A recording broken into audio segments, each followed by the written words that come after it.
My name's Nicole, and I was supposed to wear the dress.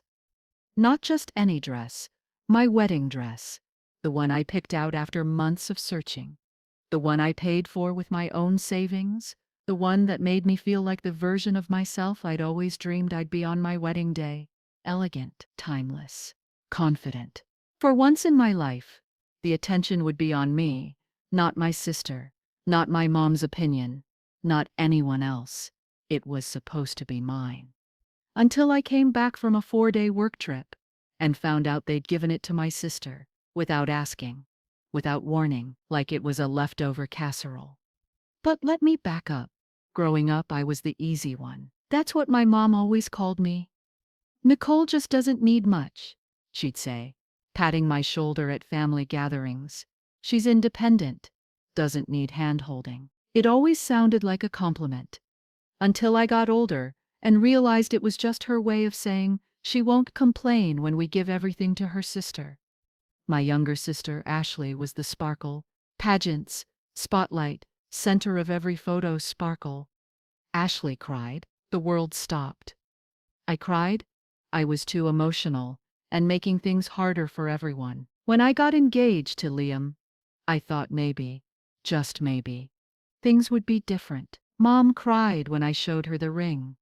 She hugged Liam like he was already family. She even offered to help with wedding planning. "This is your moment," she said, clutching my hands. "I want you to shine." For a second, I believed her. The dress hunt was a nightmare and a dream all rolled into one. I went to 7 different bridal boutiques, some with friends, some with Mom. But when I found it, the one, it was just me and Aunt Carla. She wasn't fancy like my mom, but she had this way of tilting her head and seeing people, not just pictures. The dress was nothing like what I thought I wanted. It was sleek, satin, and had a long, clean line that hugged my waist and flared just enough at the bottom. No glitter, no lace, no drama, just me, simple, powerful, and unforgettable. I texted a photo to Mom, and her reply was underwhelming. "It's nice. A little plain maybe." I ignored the dig. She'd come around. She always did. Or I thought she did. I didn't expect applause. I just didn't expect what happened next. The dress stayed at Aunt Carla's for a while. She offered to keep it safe until closer to the big day. Liam and I had decided on a long engagement, about 1.5 years, since we were saving up to pay for most of it ourselves. Mom said she was proud of us for being so responsible. Ashley rolled her eyes every time we talked about budget-friendly venues or DIY centerpieces. "Why not just let Mom and Dad pay? They can afford it." She always said it like that, like generosity was an obligation, not a choice. 2 months before the wedding, I got invited to a 4-day work retreat in Austin. I didn't want to go, not because of the trip itself, but because I didn't like leaving things hanging with wedding stuff. But Liam said, "Go. You've done everything right so far. You deserve the break." So I went. 4 days of panels, team building, and hotel room service. The morning I got back, Liam picked me up from the airport and said, "You're gonna want to sit down for this." My stomach dropped. He parked outside his apartment and handed me his phone, opened to a photo on Instagram. Ashley, in my dress, posing in a golden-lit room, surrounded by mirrors. The caption said, "Big day coming soon. Had to try on the dream dress." I stared at it, blinking, like my eyes were lying. "That can't be. That's my dress." "It is," Liam said gently. "I called your aunt and I saw it. She's furious. Your mom showed up out of the blue, told her you gave permission for Ashley to borrow it for a bridal photo shoot." "A what?" "Yeah. Apparently it was just a few pictures. But now it's all over her socials. Everyone thinks she's getting married. She's not even engaged." Exactly. I felt sick. My hands started shaking. It wasn't just the dress. It was everything it represented. My moment. My turn. And they gave it away. Like it meant nothing. I drove straight to my parents' house. Ashley was there, lounging in leggings, and scrolling through her phone like nothing had happened. "Hey sis," she said with a smirk. "See my shoot? Why were you wearing my dress?" She shrugged. "Mom said it was okay." She said you'd want me to feel special too. I turned to Mom, who was standing in the kitchen pouring coffee like it was a normal Tuesday. You said what? Nicole, calm down. It was just a few pictures. No one's using the dress. It's still yours. You let her touch it, pose in it, post it. It's not hers. It's just a dress. Honey, that line, that dismissive, clipped little sentence, the same one she used when I was 8 and Ashley broke my necklace, or 14 and she took credit for my art project. It's just a dress. I left before I could scream. The next few days were a blur of anger and silence. Ashley refused to take the post down. Mom refused to apologize. Dad stayed out of it completely, as usual. But the comments kept rolling in. People were congratulating Ashley, sending her DMs, asking for her registry, assuming she was the bride. My big day was turning into her PR stunt. I sat with Liam one night and cried into his shoulder. I don't even want to wear it anymore. Then don't, he said softly. Let's find you something else. Something no one's touched but you. But we don't have the budget. We'll figure it out. He squeezed my hand. They took your dress, not your day. 2 weeks later, I walked into a designer's boutique downtown.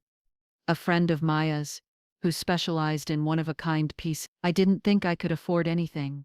But when she heard the story, she said, I want to make you something. Not for them, for you. And she did.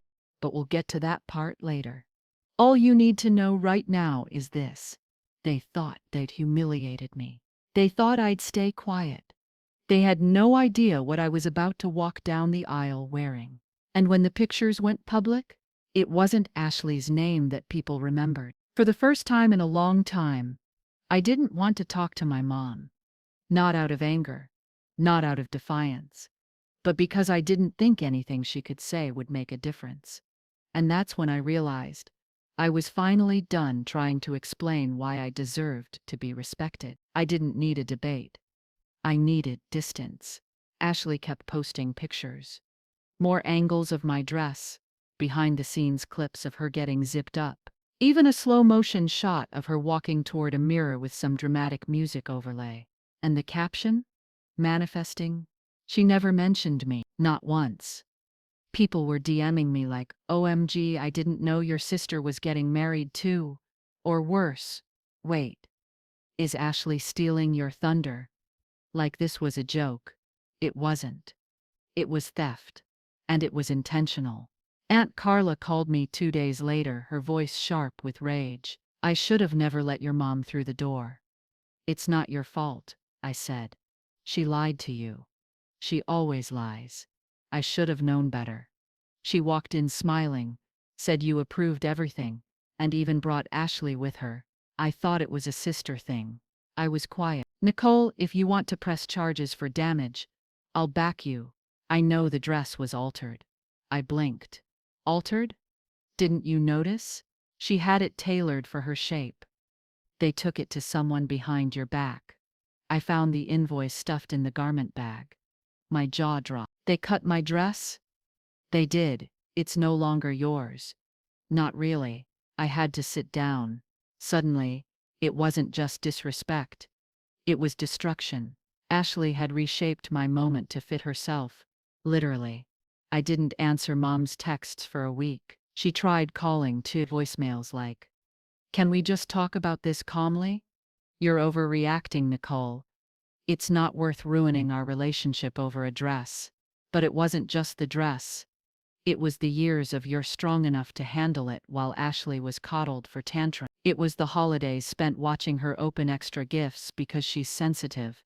It was being told to wait, to share, to compromise while she got spotlight after spotlight. This dress? It was the last straw. Liam's friend, Zoe, the fashion designer, worked miracles. I showed her my vision. Minimal, clean, architectural. Like armor, I said. But beautiful armor, she added. Exactly. She understood me without needing 10 paragraphs of explanation. The way real friends do. Over the next few weeks, the gown took shape. custom silk from Italy, a unique neckline that made me look taller. No train, no lace, just powerful, quiet elegance. Zoe let me stitch one of the final seams myself.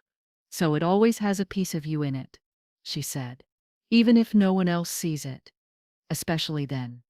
Meanwhile, the rumors kept spreading. Someone at Ashley's work, who followed both of us, shared a side-by-side photo collage on TikTok. 1. Ashley in the dress. 2. Me trying on that same dress in the boutique months earlier. The caption, same dress. 2 sisters. 1 wedding. Who's lying? It went viral. Suddenly the comments flipped. Wait. Did she steal her sister's wedding moment? This is not cute anymore. Team Nicole. Easily. Ashley DM'd me that night. What ETF, did you post that? No, I replied. But people noticed. I didn't have to say anything. This is getting out of hand. Tell them to stop. Why don't you take the pictures down? Because I look good in them. That said it all. It was never about celebrating love. It was about stealing attention. I still hadn't spoken to my mom in person, but one afternoon, she showed up at my apartment without warning. I didn't answer the door. She left a gift bag on the porch. Inside, a cheap replacement veil, a note that said something new to make peace. I didn't even bring it inside, just dropped it in the trash and walked back to my room. Liam was sitting on the floor, flipping through our wedding guest list. We can trim another 20 heads, he said. Make room for the dress, the catering, whatever you need. I leaned against the wall and looked at him. You're marrying someone who's kind of a wreck right now. No, he said without looking up. I'm marrying someone who knows what she's worth. We talked that night about the guest list again. Are we still inviting your parents? He asked. I hesitated. Ethan? Yeah, he's been cool. But Mom and Dad? I bit my lip. They don't deserve front row seats. Not anymore. Then don't give it to them. You okay with that? Nicole, he said, smiling. I'd marry you on a rooftop with 2 pigeons for witnesses. But this is your day. No one gets to show up just to ruin it. I kissed him on the cheek. Then I have a better idea. Instead of uninviting them, I kept them on the list. But made a change. I reached out to Zoe and asked, can we set up a mini media booth near the entrance? She blinked. Like a red carpet? Exactly. With signs, hashtag signs, a QR code linking to a gallery. Gallery of what? The truth. I curated it with help from Aunt Carla and Maya. The real dress photos. Receipts. Screenshots. Ashley's caption history. Text messages from my mom pretending like it was all okay. I wasn't out for revenge. I was out for clarity. I wasn't going to yell. I wasn't going to drag. I was just going to show. And let the world decide. By the time the wedding day came, my stomach wasn't twisted anymore. I felt calm. Not because everything was perfect, but because I'd finally stopped begging people to protect my moment and started protecting it myself. The morning of my wedding felt quiet, not silent, not empty, just quiet, like the hush before a storm that isn't scary, but necessary. I didn't wake up anxious. I didn't pace around or triple-check the flower delivery. I sat in the chair at the boutique-turned-venue, sipping tea while Zoe made the final touch to the dress she had poured her soul into. The moment she zipped it up, we both paused. Nicole, she whispered, you look like you own the world. I glanced in the mirror. This wasn't a dress you wore. It was a statement. Minimalist ivory silk, a deep V neckline with structured shoulders. No embellishment, no fuss. It was pure elegance, sculpted, unapologetic. Nothing about it said, look at me. It said, look at what I've survived. And I was ready. Guests began arriving around noon. We'd chosen an open-air courtyard in the city's historic district. It was elegant but personal. Nothing about it screamed family-funded production. And that was the point. Because this day, It was built from our work, our savings, our vision, our love. Liam was somewhere with his groomsmen, laughing, probably sipping whiskey. He didn't need to see the chaos unfold, but I did. My maid of honor, Maya, peeked out the side curtain around 4:40 p.m. "They're here," she whispered. "Your parents. Ashley too." "Alone?" I asked.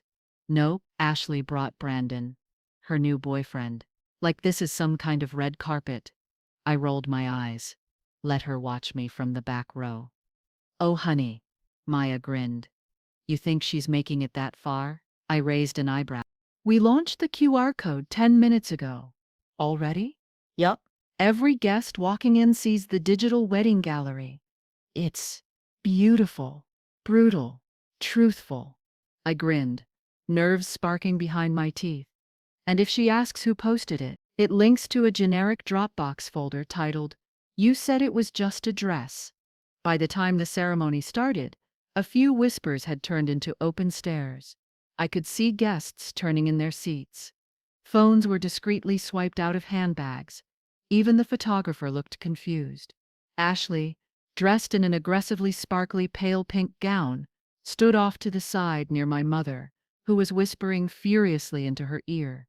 I didn't need to guess what was being said. They'd seen it. They knew. The gallery wasn't cruel. It was organized, clear, timeline-based. It included photos of me at the original bridal shop, trying on the now-ruined dress, Aunt Carla's handwritten note confirming the timeline, a side-by-side of Ashley's Instagram post versus the original screenshots of text messages, Mom's lie, Ashley's vanity, and the final piece, a receipt from the tailor who altered the dress without permission. The caption, "This day is about truth, peace, and love. But truth comes first." As the ceremony music began to play, and I stepped out in my new dress, the entire place turned. But not just because I looked like a dream. Though the audible gasps said I did, it was the timing, the poetic justice of it. I wasn't walking toward Liam. I was walking through everything they tried to strip from me with grace. Liam's eyes met mine as I reached the altar. No tear, just that same calm pride he always carried for me. Not because I was dramatic or photogenic or camera-ready, but because I was me. I took his hand and whispered, "Ready?" He nodded. "Always." The ceremony went smoothly. Vows were exchanged. Laughter broke the tension. The officiant even mentioned the strength it takes to carve your own path, giving me a knowing wink. But it wasn't until the reception that the storm finally hit. As guests moved to the cocktail patio, Ashley approached the bar like she owned the place. She grabbed a glass of champagne, turned to a circle of guests, and started laughing like everything was normal. Until a woman, one of Liam's cousins, asked, "Aren't you the one who wore the bride's dress a few weeks ago?" The music hadn't started yet. You could hear the crack in her voice. Ashley blinked. "Excuse me?" "On Instagram. You posted it, right? In the white gown?" Ashley's voice got sharper. "That was a photo shoot. It was just a joke." "Oh, then why'd the tailor invoice have your name on it?" Dead silent. Ashley glanced around, her face flushing red. "That's not public." "Actually, it is," Maya said, from across the room. "Along with the screenshots, receipts, and full timeline. People like transparency these days." Ashley looked like she might cry or scream. Instead, she spun around to face our mother, who was standing near the dessert table pretending not to listen. "Mom," she hissed. "This is your fault." "My fault?" Mom's eyes widened. "You're the one who posted it. Because you said Nicole wouldn't care." "I said it was a photo shoot. You had it tailored. You let me." The shouting match wasn't even private. They had no awareness anymore. The masks were off, and I watched the entire thing from a distance. Guests didn't whisper anymore. They watched. Liam walked up beside me. "You okay?" "Better than ever." "You want me to say something?" "No," I said. "Let them talk. I've already said everything I needed to." But I did do one thing. When it was time for the traditional bride's thank you speech, I took the mic. Not for drama, for closure. I want to thank everyone here, not just for coming, but for seeing me. Not the loudest person in the room, not the most dramatic, but the one who spent her life trying to show up quietly, kindly, and completely. This dress, I said, gesturing down, wasn't the one I started with, but it's the one I chose for myself, without needing permission. I didn't share my story today to embarrass anyone. I shared it because people deserve to know the truth about what we accept, what we excuse, and what we finally refuse to allow anymore. I walked down the aisle today, not just to Liam, but away from everything that ever told me I wasn't enough. Applause erupted, not the polite kind, the real kind, from the heart. Ashley and my mom disappeared before the cake was even cut. I didn't follow. I didn't need to, because the final chapter of their version had ended the second I walked down that aisle, and I had already begun writing my next one. Later that night, after the lights dimmed and the guests left, I sat alone with Liam on the edge of the dance floor. My heels were off. My curls were slightly wilted. My lips were sore from smiling, but I felt perfect. "I'm proud of you," he said, wrapping his jacket around my shoulders. "For what?" "For never letting them break you." I looked at him, soft and strong, and real beside me. "They didn't just fail to break me," I whispered. "They taught me how to rebuild better. And that dress? It wasn't just beautiful. It was immortalized." The day after the wedding felt like waking up after an earthquake. Everything was still standing, technically, but nothing felt quite the same. There was a strange quiet in the air. Not peace, exactly, but the kind of stillness that comes after something breaks. The wedding had been beautiful, poetic, even. But the fallout, that was only just beginning. By noon the next day, my phone had over 60 unread messages, some from old friends I hadn't heard from in years, some from wedding guests still reeling over the gallery QR code, some from people I didn't even know, people who'd seen the viral TikTok someone posted of my speech, the one where I talked about walking away from things that didn't see me. It had over 400,000 views overnight, and the comments, divided. "She's a queen for standing up for herself." "That family sounds toxic as hell." "Sister's a narcissist." That was calculated. Was that speech necessary? Kinda seemed petty. T-Bage. "It's just a dress. Why destroy your whole family over it?" That last one stung more than I expected, because those were the words my mom used. The same words people always used when they didn't want to deal with the real issue. "It's just a dress. It's just one thing. Let it go." But it was never just the dress. It was the years I spent being told I could handle being forgotten. Ashley hadn't posted anything since the wedding. No apology. No explanation. Just a deafening silence. Until day 3.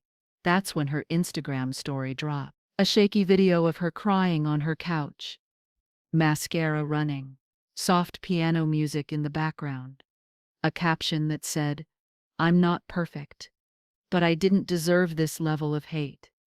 She sniffled into the camera and whispered, "My sister and I were close once. We shared everything. And yeah, maybe I made a mistake. But does that mean she should publicly humiliate me on her wedding day? I was just trying to feel beautiful for once. And now people are calling me names. Do I deserve that?" She never once mentioned the dress.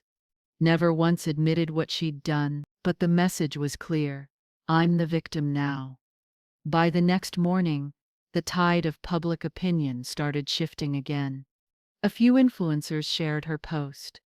A couple of blog sites picked up the story. Suddenly, people were calling me bitter, jealous, cruel. My DMs were full of "You ruined your sister's life over a dress. You seem like a control freak. Maybe she just wanted to feel special, and you couldn't handle it." I sat in the kitchen, phone on the counter, barely touching my cereal. Liam leaned on the doorframe, arms crossed, watching me. "You don't have to read them, Nick. I know. You don't owe anyone a response. I know. But part of me wants to defend myself. He came over, sat beside me, and took my hand. Then do it. Or don't, but make sure it's for you, not for people who already made up their minds. I didn't respond to the hate. Not directly. Instead, I posted a photo. Just one. Me standing. In my dress. The dress. No caption. No call-out. No hashtags. Just a moment frozen in time. Me finally at peace with myself. And slowly, the tide began to shift back. That same night, my mom texted me. Ashley's been getting threats. You need to say something. I stared at the message for a full 5 minutes. Then I called her. No text. No emojis. Just my voice. She picked up on the second ring. Nicole? You said she needed to feel special, so she wore my dress, lied about it. Let people believe she was the bride. She didn't mean for it to go this far. And you? Did you mean for it to go this far? Silent. I trusted you, I said, my voice steady. I was going to wear that dress when I became your daughter-in-law. That moment was supposed to be ours, Mom. She exhaled shakily. I thought I was helping. Helping who? She's been struggling. She feels like her life is behind. No job. No relationship. No direction. I just wanted her to have something. I closed my eyes. You gave her my something. For the first time. Mom sounded small. I didn't think you'd mind that much. Because I always let it go. Because you're strong. No, because I didn't want to fight you anymore. She started crying. The kind of cry that sounds real, but always came just a beat too late to feel sincere. I miss you, she whispered. I miss the idea of you, I replied. That night, I got an email. From a local publication. They wanted to do a feature on my dress, and the story behind it. At first I froze. The idea of going more public terrified me. But Zoe, the designer, encouraged me. If you don't tell your version, someone else will. So I said yes. The article dropped a week later. It was titled, The Bride Who Took Back Her Day and Redefined the Dress. It didn't drag my family. It didn't expose private texts. It simply told the truth. That a woman had her boundaries crossed. That she stood up for herself without cruelty. And that she wore a dress not to impress others, but to reclaim her identity. It went viral within hours, this time, in a good way. People began messaging me differently. Designers reaching out. Other brides saying they related. Even survivors of family manipulation, who said, you helped me find my voice. That meant more than any spotlight. Because this wasn't about becoming famous, it was about becoming free. 2 days later, I got a letter in the mail, handwritten. No return address, just one line inside. You made your point. Are you done yet? I knew it was from Ashley. No apology, no remorse, just a bitter flick of her wrist. And for the first time, I didn't feel hurt. I felt pity, because she still didn't get it. This was never about revenge. It was about finally being seen. 2 weeks after the wedding, my life looked nothing like I expected it would. Liam and I were back from our short honeymoon. A quiet, tucked-away trip in Vermont where we unplugged from the internet, the drama, and the noise. It should have been peaceful. And in some ways, it was. But even as I lay curled beside Liam in front of a fireplace with hot cider and his arms around me, I knew the storm wasn't over. Not really. Because going viral doesn't just fade quietly. When we got back, there were 3 reporters waiting near our apartment. One had flowers. Another had a business card from a media outlet I recognized. And the third? She didn't say a word, just took a photo of me stepping out of the car, then walked away. I didn't post anything, didn't tweet, didn't reply. But the media storm kept turning. Everyone had an opinion. Was I a heroic bride who took back her moment? Or a vindictive sister who humiliated her family? It didn't matter anymore. Because the people who mattered to me, Liam, Maya, Aunt Carla, already knew the truth. But still, there was one part of the story left unfinished. And it arrived in my inbox at exactly 3:12 p.m. on a rainy Thursday, the subject line said. From Ashley. I hesitated before opening it. My stomach tightened the way it always did when I used to hear Mom calling me down the stairs in that tone, like I'd done something wrong just by existing. I clicked. It wasn't long, barely 5 lines. Nicole, I saw the article. I read all the comments. I didn't expect it to blow up like this. I'm not saying I was right, but I think you got what you wanted. If you're ready to talk, I'm around. Ash, no apology. No ownership. Just a vague truce. If I wanted it. Maya read it over my shoulder and snorted. She's not sorry. She's embarrassed. I know, you don't have to respond. But part of me kind of wants to. She raised an eyebrow. Why? I stared at the screen. I didn't know how to explain it. It wasn't about reconciliation. It wasn't even about closure. It was about me deciding how this ended, not. So I responded. Ashley, you're right. You didn't expect it to blow up, but you didn't expect me to stand up for myself either. I don't need an apology if you can't give one. But if you want to talk, talk honestly. I'm free Sunday. Coffee. Neutral ground. Public place. Don't wear white. Nicole, she responded, 15 minutes later with a single word. Fine. Sunday came faster than expected.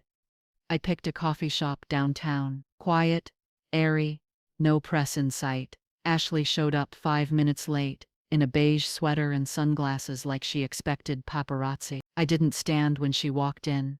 She sat across from me, eyes darting toward the door. Relax, I said. It's just me. She exhaled. I've been getting threats. I haven't told anyone to harass you. I know, I just didn't realize people cared so much. They care because I mattered to them, because my story resonated. And you think I'm the villain. You made yourself the villain when you wore that dress and let people believe it was yours. Ashley frowned. Mom said you'd understand eventually. Mom was wrong. She sipped her coffee and stared out the window. You always made things look easy. I was always in your shadow. And you thought taking my wedding dress would fix that? No, she snapped. I thought it might make me feel special. Just once. Her voice broke at the end. And for a flicker of a moment, just one, I saw the sister I used to sleep beside in bunk beds, share secrets with, and braid hair for before school dances. But that flicker faded fast. You didn't just want to feel special, I said. You wanted to steal what was mine.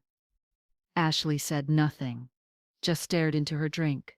We sat in silence for a while, not tense, just hollow. Then she looked up. What happens now? I blinked. Now? Yeah. Do we pretend this never happened? Do we just go back to holidays and fake smiles? I laughed, not cruelly, but genuinely surprised. Ash, there's no going back. So that's it? No, that's the beginning. Of what? Of you learning what boundaries look like. She nodded slowly. Didn't argue, didn't defend herself again, just nodded. And that was enough, not for trust, but for a start. A few days later, I got a call from a nonprofit focused on women's empowerment and digital harassment. They'd read the article. They wanted me to speak, not as a victim, but as someone who refused to be erased. I said yes, and when I stepped onto that stage a month later, I wasn't wearing a designer dress or anything fancy, just a navy blue pantsuit, a microphone, and a calm voice. Sometimes, the things that are stolen from us are not just material. Sometimes it's our stories, our moments, our worth. But the beautiful thing is, we can take them back. We can rewrite the ending. We can say, you don't get to decide who I am, and mean it. The applause that followed wasn't thunderous. It was warm, it was real, and I didn't need a headline anymore, because I had something better.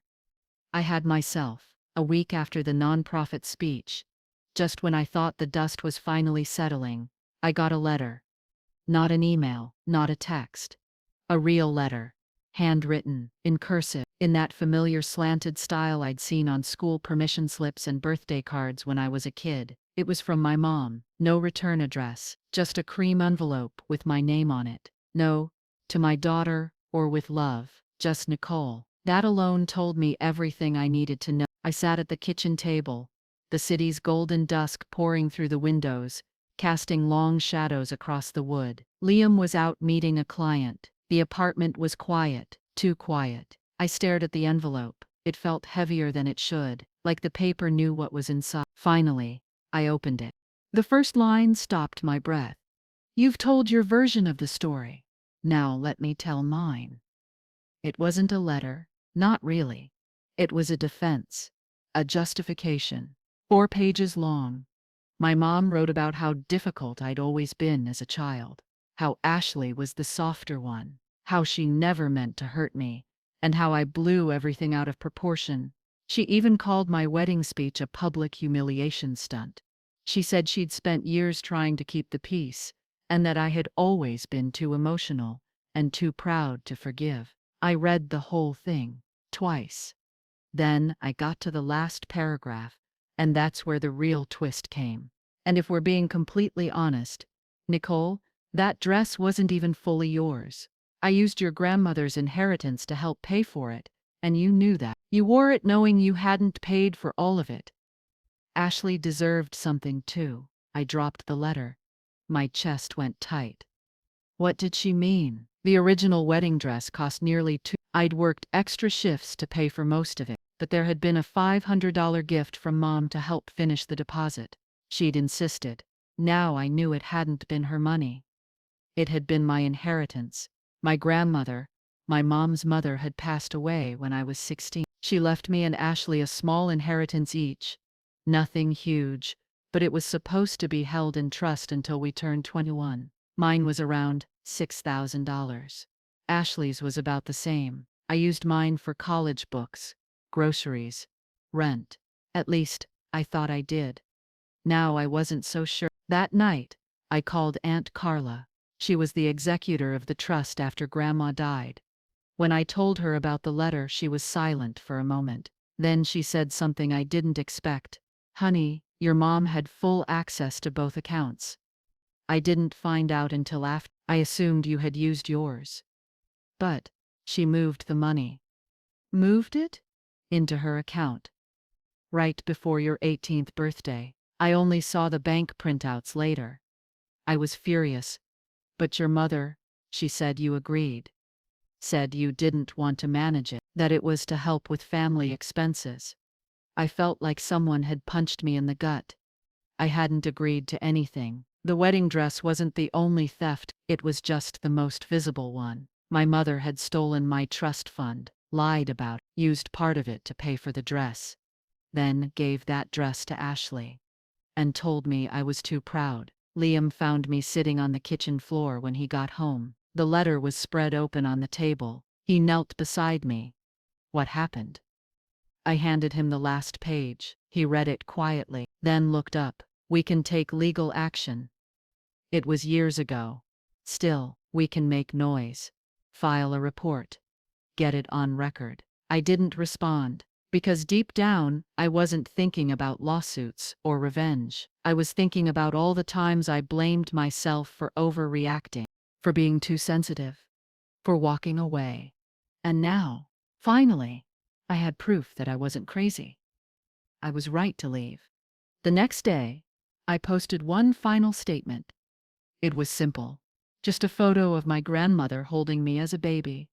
Captioned, "She gave me more than money. She gave me a sense of self-worth, even when others tried to take it."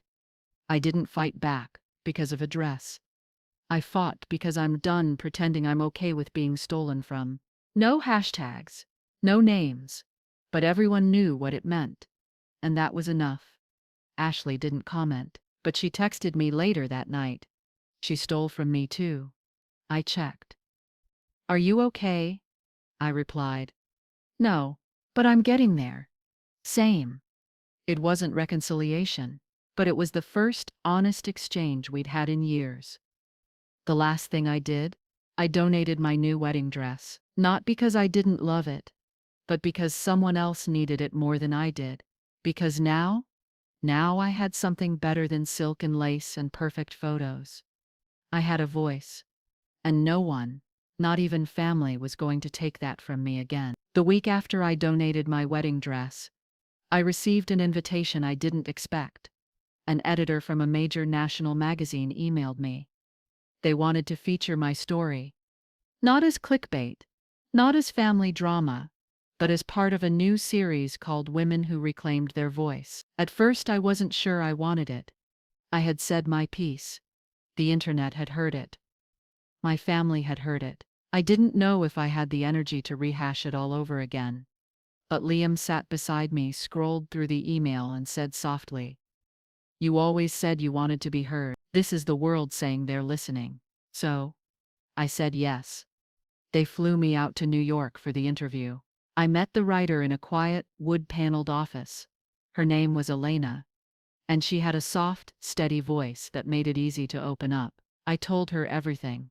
Not just the wedding, but the years of being the reliable daughter, the one who never asked for too much, the one who could handle it, the one who was always expected to give up her seat so someone else could shine. It wasn't about the dress, I told her. It was about the message behind it, that my voice, my boundaries, my worth could be set aside for someone else's comfort. Again, she listened. No interruptions. No judgment. When I was done, she asked one question. If your mother called you right now and said she wanted to talk, really talk, would you take that call? I paused, then said the truth. Yes. But I'd be the one asking the questions this time. The article came out a week later. The title was bold. Not your dress. Not your day. Not your story. One woman's fight to be heard. It went viral in under 24 hours. But this time, I didn't feel exposed. I felt seen. People shared their own stories in the comments. My sister wore my graduation dress while I was in the hospital. My mom gave away the necklace Grandma left me because I wouldn't notice. I was always the one expected to step aside. And then one comment caught my eye. It had no name, just a throwaway username. What if the mother wants to apologize now? Is it too late? I had a feeling I knew who wrote it. And sure enough, 2 days later, she called. It was around 8:30. Liam was asleep on the couch beside me, one arm curled around a pillow, the TV playing some old sitcom in the background. My phone buzzed once. Mom. I stared at it. My thumb hovered. Then I answered. Hello? Nicole. She sounded tired. Not sick. Not upset. Just like someone who'd finally run out of things to pretend. I read the article. Did you? Yes. And I'm not calling to argue. Okay. There was a long pause. I hurt you, she said. More than I ever admitted. Maybe more than I ever understood. I stayed quiet. It started as small things, she continued. Favoring Ashley when she was struggling. Asking you to step back just this once. But it was never just once. And by the time I saw how far I'd gone, I didn't know how to undo it. You gave away my inheritance. I know. And my dress. Yes. And you told me I was too proud to forgive you. Because I couldn't face what I'd done. She sighed. I don't expect you to forgive me. Not today. Maybe not ever. But I wanted you to hear me say it. I was wrong. There it was. The thing I had waited years to hear. Not for validation, but for truth. And it felt strange. Not satisfying. Not victorious. Just quiet. Like closing a book you once loved, but no longer needed to reread. I thanked her. She asked if we could meet, just the two of us. I said I'd think about it. And I did. For days, until finally, I agreed, not for her, but for me, because I didn't want my silence to become another version of the silence that hurt me for so long. We met at a botanical garden. Neutral ground. Public. Safe. She brought tea in a thermos, just like she used to when we'd sit in the park during summer. We walked slowly. Talked about nothing for a while. Then she stopped near a bench, turned to me and said, You're not the daughter I expected. You mean I didn't turn out like you? No. I mean you turned out better. I looked at her, and I realized I didn't feel hate anymore. I didn't feel love either. At least not the old kind. But I felt peace. And that was enough. When I got home, Ashley had texted me a photo. It was a picture of her old bedroom, now turned into an art studio. Canvases on the floor, paint everywhere. A caption that said, "Trying something new. Not stealing this time. Promise." I smiled. Maybe people could change. Maybe not. But either way, it wasn't my job to make them. It was my job to make me. 6 months later, I was standing in the same bridal boutique where it all began. Same warm lighting, same pale pink walls, same antique mirror leaning slightly crooked against the wall, but everything else had changed. I wasn't here to shop for a dress this time. I was here to speak. The boutique had invited me to host a small evening talk for brides. A quiet, private event about finding confidence, choosing what represents you, and letting go of what doesn't. At first, I wasn't sure I should say yes, but something inside me, something quiet, but sure, told me I needed to go back, not to relive the pain, but to close the door properly. The boutique manager, Allison, greeted me with a hug. "The moment I saw your story, I knew we needed your voice here." There were about 15 women in the room, all different backgrounds, different stories, some engaged, some recently divorced. One older woman wore a simple band and whispered, "I've been married 34 years, but I never chose my own dress." And they all listened as I told them mine. I didn't name names, didn't drag my mother or sister through the dirt. I just told the truth, and let the truth speak for itself. They say weddings are about family. I said, but I learned that sometimes your real family begins when you start choosing yourself. After the talk, one woman stayed behind. She was younger than me, maybe early 20s, nervous, with bitten fingernails and watery eyes. She waited until everyone had left and then said, "I saw your speech online, the one where you said, 'I used to apologize for taking up space. That's how I feel every time I talk to my mom.'" I took her hand. "You don't have to apologize anymore." She nodded, wiping a tear, then pulled out her phone and showed me a picture of a dress she designed herself. It was unconventional, bold, bright orange, with hand-embroidered sunflowers. "Everyone says it's too much," she whispered. "It's perfect," I said, "even if my family hates it, especially if they do." Later that night, I walked the boutique one last time. After the lights were dimmed, I ran my hand along the tulle, the satin, the lace. Each gown had a story. Some would be remembered, some would be forgotten, but I had made peace with the one they took from me, and the one I chose instead. On the way home, Liam surprised me. He had something in his hands, wrapped in soft cloth. "It's not a wedding gift," he said. "It's a new chapter gift." I opened it. Inside was a framed shadow box. In it, a swatch of my wedding dress fabric, a photo of me at the altar, laughing, and a tiny handwritten card in his scribbled block letters that said, "You were always the bride. They just didn't see it." I blinked fast, swallowing the lump in my throat. "I didn't know I needed this," I whispered. "You didn't, but you deserved it anyway." 3 weeks later, I started a blog. Not about dresses, about boundaries, about healing, about family, the kind we come from, and the kind we choose. It started small, just a few posts, a couple readers. But then something happened. People began sharing their own stories, sending photos, letters, journal entries. One woman said, "My sister stole my job reference and applied in my name." Another, "My mother used my disability checks for her cruise and told me I owed her." Another, "My aunt told everyone I was on drugs when I was actually in treatment for cancer." It was a floodgate, one that had waited years to open.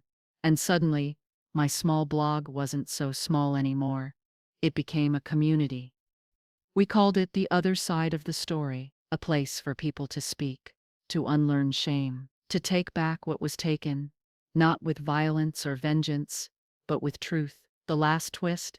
It came on a rainy Sunday afternoon. Liam and I were curled up on the couch, and my phone buzzed. A text from Ashley. "Hey, I donated my dress, the one I wore to your wedding. Thought you'd want to know." That was it. No emojis, no selfies, no follow-up. But I smiled, because it was something. Not redemption, but a step. A month later, I saw a tag on Instagram, a young bride in a thrift store dress. My dress, the one I'd donated. She stood in a field of wildflowers, holding her grandmother's hand. Her caption said, "Someone else wore this dress before me. I don't know her name, but I feel her strength in the seams. And today, I walk into my new life, carrying hers too." I sat with that post for a long time, then commented, "Her name was Nicole, and she's cheering you on," because that's what this story became. In the end, not a revenge tale, not a sob story, not a viral drama, but a quiet, steady reminder: you don't need permission to reclaim your story. You don't need their blessing to begin again. And if someone takes your dress, walk down that aisle anyway, but make sure every step is your own.